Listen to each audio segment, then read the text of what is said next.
Hello students. तो class 9th information technology online classes की इस सीरीज में हम पढ़ रहे थे इंफॉर्मेशन टेक्नोलॉजी का पार्ट ए एम्प्लॉयबिलिटी स्किल्स का chapter 1 introduction to communication.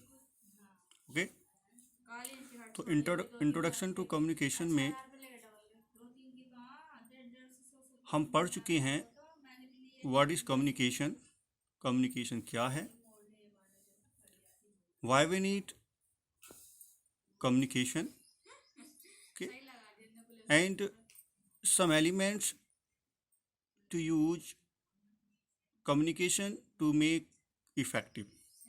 okay, so इसी सीरीज में आज हम चैप्टर 1 का ही day 2 introduction to communication session में उसी का second part elements of communication पढ़ेंगे।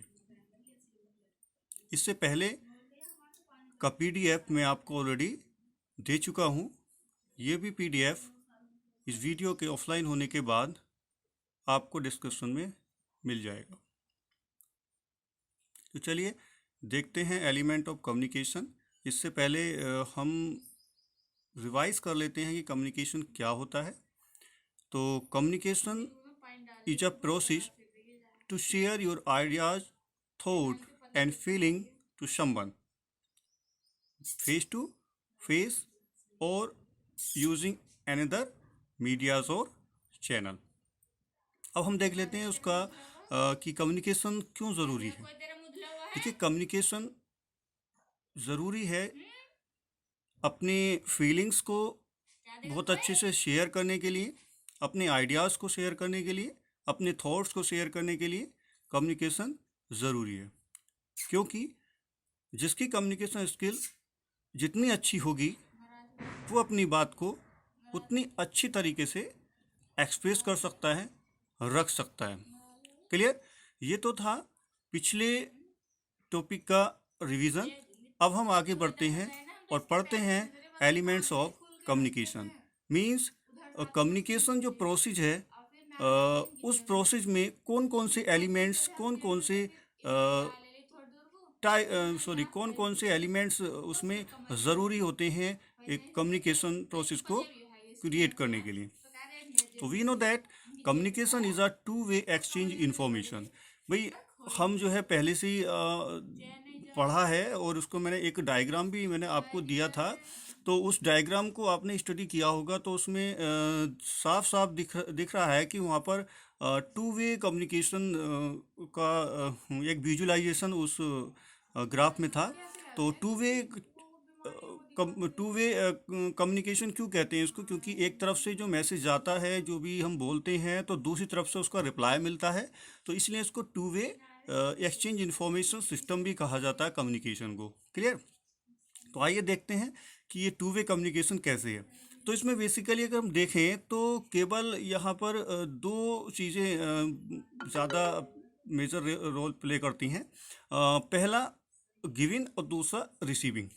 मतलब कि कम्युनिकेशन जो स्टार्ट होगी, क्लियर, कम्युनिकेशन जो स्टार्ट होगी वो वहाँ से स्टार्ट होगी जो उसको कुछ कहेगा। क्लियर? तो गिवन यानी कि पहले कुछ दिया जाता है और वो जो दे रहा है, जो भी देगा वो आगे हम डिस्कस करेंगे। जो दिया जाता है या तो वो बोल करके दिया जाता है या फिर लिख करके दिया जाता है। क्लियर? या बोल करके कहा जाता है या लिख करके कहा जाता है किसी से। और दूसरा ये यहाँ से जब ऐसे करके जाएगा दूसरे पर्सन के साथ जो उस ग्रुप में या इंडिविजुअली जो ऐड है, जो बात करना चाह रहा है आपसे, तो उसके पास जाएगा तो वो उसको रिसीविंग करेगा। ठीक है? तो वो रिसीविंग किस फॉर्म में करेगा? या तो वो रीडिंग करेगा या फिर वो लिसनिंग करेगा। मतलब अगर किसी ने आपसे कुछ कहा बोल करके, ठीक है, तो उसको वो सुन करके रिसीव करेगा। अगर आपने किसी को कहा लिख करके कोई बात समझाने की कोशिश की है तो वो उसको जो रिसीव करेगा वो रीडिंग की फॉर्म में करेगा। तो ये जनरल स्ट्रक्चर है टू वे कम्युनिकेशन का। तो इसमें वन वे गिविंग और सेकंड वे रिसीविंग। अब इसके बीच में भी कुछ और ऐसा कुछ एलिमेंट्स जो है वर्क करते हैं, उनको अब हम आगे देखते हैं। क्लियर? तो देखिए, इसमें now here we discuss all elements that are useful to make strong communication by one by one. ठीक है, तो इसमें हम कुछ और एलिमेंट्स को जो है हम यहाँ पर डिस्कस करेंगे जो हमारी कम्युनिकेशन को स्ट्रॉन्ग भी बनाते हैं, और इनका ज़रूरी भी है। Without in these elements you can't be complete any